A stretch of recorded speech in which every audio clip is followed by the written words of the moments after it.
అందరం టైర్డ్గా ఉన్నాం రిలీజ్ టెన్షన్లో. వర్క్ వర్క్ వర్క్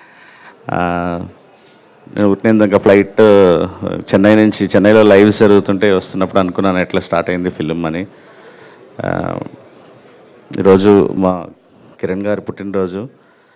అండ్ ఇంత పీస్ఫుల్గా అసలు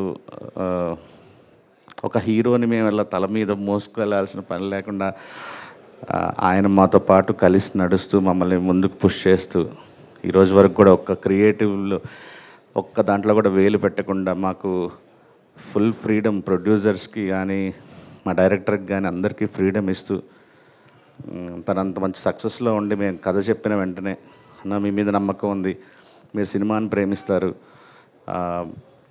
మీరు ఏం కావాలంటే మీరు అదే నేను జస్ట్ పొద్దున షూటింగ్కి వస్తాను, సాయంత్రం ప్యాకప్ చెప్పుకొని వెళ్ళిపోతాను, ఇది కంప్లీట్లీ మిమ్మల్ని నమ్మి నేను ఈ సినిమా చేస్తున్నాను అన్నారు. రేపు 1 year పైన అయ్యింది. ఆయన ఇచ్చిన మాట ప్రకారం మాకు అంత కోఆపరేట్ చేశారు. సార్ ఈ సినిమా తర్వాత ఇంకొక యాక్టర్గా మీరు ఎక్కడో ఉంటారు. సెకండ్ హాఫ్ నేను చూస్తున్నాను, క్లైమాక్స్ కానీ ఎవ్రీథింగ్ ఇట్స్ లైక్ జనాలకి చాలా సర్ప్రైజింగ్ ఉంటుంది. మీరు ఎంత కష్టపడి ఈ సినిమా చేశారు, ఎంత ఇష్టపడి ఈ సినిమా చేశారో తెలుస్తుంది. Many happy returns of the day. ఈ సినిమా తర్వాత నెక్స్ట్ బర్త్డేకి చాలా గొప్ప పొజిషన్లో చూడాలని మనస్ఫూర్తిగా కోరుకుంటున్నాను. Thank you. సాయి రాజేష్ గారు, మీరు అమృత ప్రొడక్షన్స్లో 2 movies ప్రొడ్యూస్ చేశారు అండ్ ఇప్పుడు చెన్నై లవ్ స్టోరీతో మళ్ళీ వస్తున్నారు. మూడు ఓకే. అండ్ ఇప్పుడు చెన్నై లవ్ స్టోరీతో మీరు మళ్ళీ వస్తున్నారు. బేబీ అండ్ ది కలర్ ఫోటోతో మీరు నేషనల్ అవార్డు కూడా అందుకున్నారు. Firstly congratulations on that again. So ఇన్ని love stories, cult love stories మాకు అందించారు కదా, మీ దృష్టిలో ప్రేమ అంటే ఏంటి? What is your definition of love? వామ్మో, కష్టమైన క్వశ్చన్స్ కాకుండా ఏదైనా ఈజీది అడగండి. మమ్మల్ని ఏడిపించినంత ఈజీ కాదండి ఆన్సర్ చేయటం. ఏమో, అంటే ప్రేమించడం, మా అంటే మర్చిపోవటం. Thank you. ఇంకొక క్వశ్చన్ మాత్రమే. సో మీరు కలర్ ఫోటోతో ఏడిపించారు, బేబీతో ఎమోషనల్ చేశారు అండ్ ఈ చెన్నై లవ్ స్టోరీ గ్లిమ్స్ చూస్తే కూడా మాకు ఎమోషనల్ అయ్యేదట్టే కనిపిస్తుంది. అసలు వాట్ ఈజ్ యువర్ ఎజెండా అండి? జనాల్ని ఏడిపీయటం ఈజ్ యువర్ ఎజెండానా? జనాల్ని ఏడిపించటం ఎజెండా కాదు. అంటే ఒక్కొక్క ఫిల్మ్ మేకర్కి, ఒక ప్రొడ్యూసర్కి, డైరెక్టర్కి ఒక్కొక్క ఎజెండా ఉంటుంది. అంటే కొంతమంది ప్రొడ్యూసర్స్ కానీ డైరెక్టర్ కానీ వాళ్ళు ఆడియన్స్ చాలా కష్టాలు పడి వచ్చి టికెట్ కొనుక్కొని లోపలికి వస్తారు. వాళ్ళ కష్టాలన్నీ మర్చిపోయి మంచిగా నవ్వుకుంటూ ఎంటర్టైన్ అయ్యి వెళ్తూ ఒక సినిమాలు తీయాలని వాళ్ళ కొంతమందికి ఒకటి ఉంటుంది. నేను చిన్నప్పటి నుంచి చూస్తూ వచ్చిన సినిమాలు నాకు ఏదైనా ఒక డీప్గా ఆడియన్స్ బ్రెయిన్ మీద ఒక ఇంపాక్ట్ ఇలా బలంగా స్ట్రైక్ ఇచ్చి అప్పుడు ఆడియన్స్ని ఆ షాక్లో నుంచో, ఆ పెయిన్లో నుంచో, ఆ డీప్ ఇంపాక్ట్లో నుంచో బయటికి పంపించడం అనేది నేను పర్సనల్గా ఇష్టపడే సినిమాలు. సో అదే ఫాలో అవుతున్నాను నేను. అది వర్కౌట్ అవుతుంది కూడా అండి.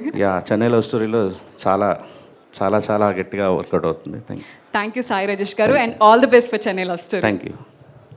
First of all wishing very happy hat trick successful birthday to Kiranapuram garu. ఎందుకంటే ఈ సినిమా గట్టిగా కొడతాం. కా ర్యాంప్ తర్వాత చెన్నై లవ్ స్టోరీతో ఆయన ఒక మంచి మీనింగ్ఫుల్ హ్యాట్రిక్ కొట్టబోతున్నారు. సో ఈ సినిమా ఈ నెల 24న అందరి ముందుకు రాబోతుంది. అందుకే మీడియా ముందుకి ఆల్మోస్ట్ ఈ సినిమా స్టార్ట్ అయిన తర్వాత మేమందరం మీడియా ముందుకు రావటం ఇదే first time. So we are exciting. Sai Rajesh garu ఒక హిందీ సినిమా చేస్తూ ఉండి కూడా చెన్నై లవ్ స్టోరీకి కథని, స్క్రీన్ ప్లేని అందించడమే కాకుండా నాతో పార్ట్నర్లా ప్రొడ్యూసర్గా కాపీని దగ్గరుండి చూసుకున్నారు. ఇప్పుడు కూడా ఆయన చెన్నై నుంచి బరువైన బాధ్యతలు పెట్టుకుని ఇక్కడికి డైరెక్ట్గా రావడం జరిగింది. థ్యాంక్ యూ సాయి రాజేష్ గారు ఫర్ యువర్ ఎఫర్ట్స్.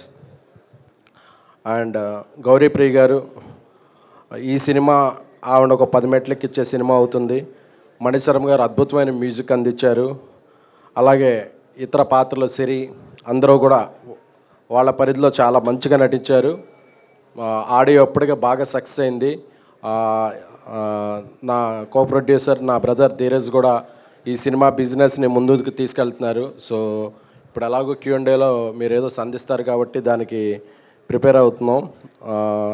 ఈ నెల 24న మా అందరి కెరీర్లో హైయెస్ట్ థియేటర్స్లో చెన్నై లవ్ స్టోరీ విడుదల చేయడానికి ప్లాన్ చేస్తున్నాం. Thank you.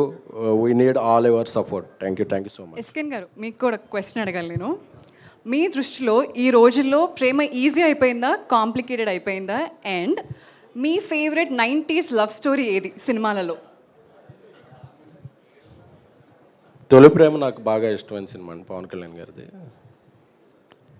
ప్రేమ ఎప్పుడు ఈజీ కాంప్లికేటెడ్ కదండి. అది దొరికితే ఈజీ, దొరకపోతే కాంప్లికేటెడ్, అంతే తప్ప అది ఈజీ కాంప్లికేటెడ్ అనే ఉంది. అది మనకు దొరికిందా లేదా అనే దాని మీద ఆధారపడి ఉంటుంది. Thank you. And final question, baby లాంటి కల్ట్ సినిమా తీసాక మీ నెక్స్ట్ సినిమా ఏంటి అని జనాల్లో ఎక్స్పెక్టేషన్స్ పెరుగుతూ వస్తుంది. అండ్ ఇప్పుడు చెన్నై లవ్ స్టోరీ మీద చాలా ఎక్స్పెక్టేషన్స్ ఉన్నాయి జనాలకి. మరి ఈ సినిమా గురించి ఒక్క లైన్లో చెప్పాలంటే మీరు ఏం చెప్తారు? క్లాసిక్. థ్యాంక్ యూ అండి. Thank you. Thank you. అలాగే నా తమ్ముడు రవి ఈ సినిమాకి నాతో 10 ఏళ్ళు ట్రావెల్ చేస్తున్న రవి ఈ సినిమాని ఒక తొలి దర్శకుడిలా కాకుండా 10 సినిమాల అనుభవం ఉన్న దర్శకుడిలా ఎక్కించాడు. Thank you Ravi. I hope this movie will become a wonderful debut to you.